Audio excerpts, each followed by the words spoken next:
Thank you, Madam Chair, and ladies and gentlemen, for this opportunity. The National Drinking Water Quality Project, which was embarked upon by the National Water Resources Institute in Nigeria, the host of the Category 2 Regional Center on Integrated River Basin Management, actually came from the initiative of the Rapid Assessment of Drinking Water Quality, RADAC, which was executed by the WHO and UNICEF in countries of China, Ethiopia, Jordan, Nicaragua, Nigeria, and Tajikistan in 2006. Based on the successes of the RADAC and at the global level in these 6 countries, including Nigeria, for which my institute was one of the focal points that participated in the project. So we decided to go to the legislator for approval of the National Drinking Water Quality, which is supposed to be a mirror of the global exercise at national level in Nigeria. And the aim of this report is just to report the achievements of this project in 11 of the 36 states of Nigeria, which are listed below: Bayelsa, Delta, Rivers, Taraba, Osun, Kebbi, Anambra, Nasarawa, Ogun, and Kaduna states. Now, this is the map of Nigeria showing the 36 states of the Federation, and Kaduna is actually located at the center where the Regional Center for Integrated River Basin Management is. And the 11 states were selected maybe based on convenience and based on security situations and buy-in by the governments. Now, you find that the several water supply and sanitation programs have been executed in the country based on, with the support of regional organizations and external support agencies, including UNESCO. And we find that the knowledge of safety of these water supplies, somebody mentioned river health in his topic yesterday, which is quite interesting. We can say the knowledge of water health by the communities or the users of drinking water in Nigeria is quite poor because they don't know what quality of water they are drinking. So we felt that it is important for us to use this project to educate them and to document the information so that at any point in time, they know the potability level of water they are drinking and how to address it if it is not. So based on this, you find that a number of water types were involved in this project. So the justification for this project was to enable the users of the drinking water sources to know the quality of water they are taking at any point in time. Now, the main objective of this project was to assess drinking water quality status of point and non-point sources. That's the specific objectives were to conduct field investigations, use the appropriate sampling, analytical methods were employed. You will later see empirically examine the major parameters in drinking water and determine areas whose water sources have noticeable shortcomings, as well as aesthetic and obtainable problems. Recommend and suggest remediation measures such as in such areas with shortcomings, then build capacity of the host institutions that were involved in the buy-in of the project, then sensitize and mobilize the state to institutionalize the act of sustainable quality assessment and monitoring, which is one of the thrusts of this symposium. Sorry. Now, this is like the profile of the project methodology, how it was executed. First of all, we have to engage the states. Well, I mean, the states that are involved, the 11 states, each one of them based on the project, or to have a buy-in to it, to accept the project and to embrace it. Because if they don't embrace it, they cannot cooperate with you because we need some of their counterpart support. So if they demand they buy in, they support with vehicles, support with their staff. In fact, some of the states even say we are ready to pay some of the allowances. Even when we said, okay, we are budgeted for it, then when they make show such interest, They will plow some of the money saved from it to other states for the study. Now, the main agencies that are involved are state ministries in charge of water resources, then the state rural water supply and sanitation agencies, and the local government department responsible for water, sanitation, and hygiene, what we call WASH. Now, then the first thing we do is to have a high-level strategic meeting for advocacy and mobilization of the stakeholders. This involves the commissioner and the permanent secretary of the ministry holding a meeting with us, along with other people that are going to participate in the project, to ensure that we map out programs for its execution.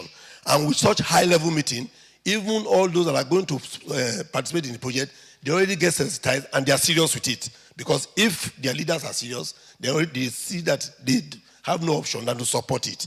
Then we have technical meeting with the field staff. This does not involve the commissioner or the PAMSEC, who will be involved at the initial meeting. This has to do with now sitting together, eventualizing the water schemes that are going to be visited, what methodology do we adopt, and how do we go about it, and equally trying to do what we call routing, from what site to what site, which sites are, and in selecting the sites to be visited, we ensure that every nook and corner of that state is reflected in it.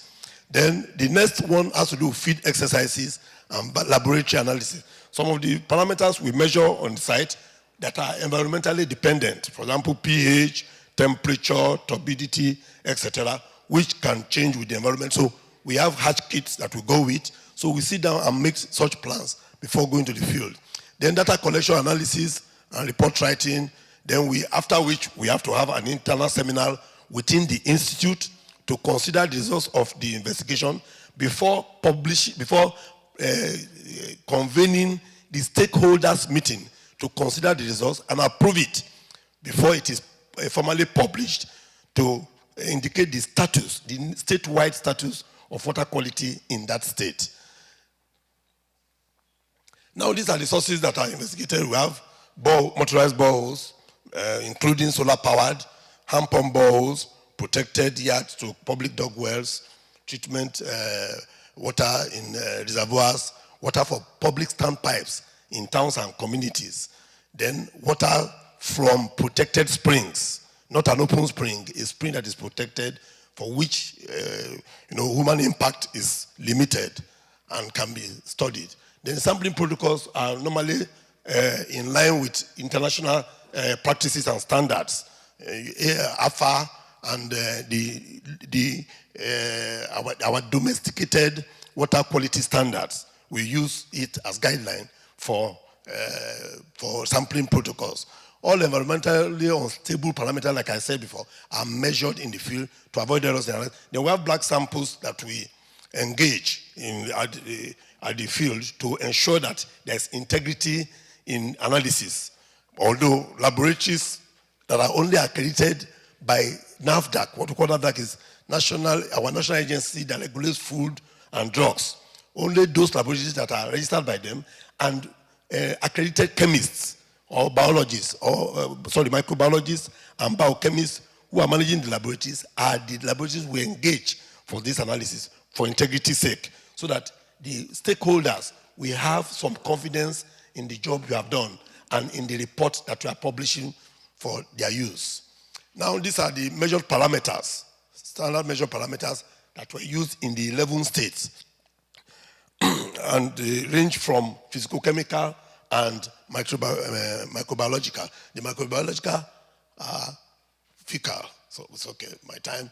Then these are difficulties encountered in the project. Poor access to some communities, maybe bad roads. We should realize that Nigeria too is still a developing country. Crossing river.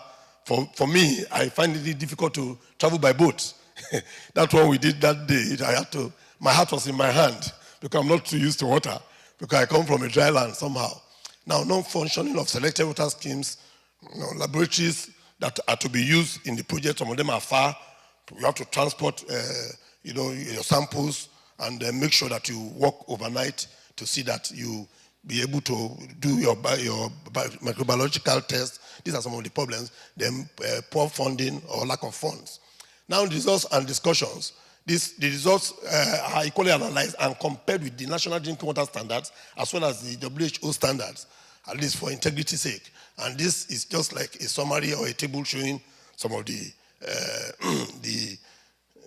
results, ion, in about 3 states: Bayelsa, Rivers, and Delta. These are the states at the left part. Then this is just like a summary of some of the parameters, according which are fixed. What I mean is percentages of compliance compared to national drinking water standards and the WHO. Now, in conclusion, the drinking water quality assessment project has been able to enhance statewide awareness of the quality of drinking water status in the states where the projects were executed. Then capacities of the staff have been built. In the course of doing Canada project, the capacities of staff in the institutions were built. Then we have been able to equally trigger the states to now taking up to a project, extending it beyond the point we stopped it, to now regularly monitor. They were able to sit down and plan how do they monitor daily, monitor weekly, monitor monthly, monitor yearly, to be able to know their status from time to time. Recommendations. The UNESCO International Initiative on Water Quality could not have come at a better time now, that we expect them to support, if possible, this project at the West African region through the regional center. And the UNESCO knows what to normally do by galvanizing ideas together, bringing maybe donors together to support this kind of project. Since it has been successful in our country, we feel that some of the African countries that have not embarked on it could have such a feel through the regional center. These are some of the pictures of just to buttress our activities. That one was, we had to engage the state the state water agency engineers on routing, which are the water points we are going to sample, buying in their support. Then the one by the right at the top has to do with the community. As a typical community, we have to engage the community first, educate them, let them know what we are come to embark upon, and engage their buy-in. They take us to the scheme. This is a disabled man, but he's the chairperson, he's the chairman of the committee of the Water Users Association. In fact, he took us to this place to show us where their water scheme is for the sampling. And this, you can see, we equally work even late in the night to see that we get our samples taken properly and taken to the nearest laboratory as planned. Then these are the various water schemes. Now this is a reservoir. The water from the water being, sorry. Yes. This sampling is being done from water taken from this tank, but this is about 5 kilometers away from it.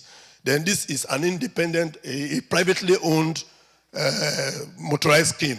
It uses a generator, and this is one of the oldest schemes in the 80s that is still functional. We don't sample from the tank, we sample from the borehole.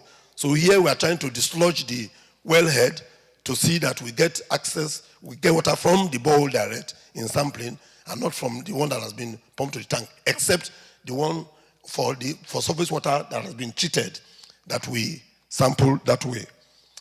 Now this I equally look at this the borehole. For us to sample it, we have to open the head and make sure we disconnect this pipe to take water directly from the borehole to be a reflection of what is coming from the borehole. So our report, the integrity of our report matters a lot. This is a primary school where the MDG, one of the MDG projects, and that's the microbiologist there, trying to put fire to burn the spout of that hand pump and to take water in accordance with international best practices and standards.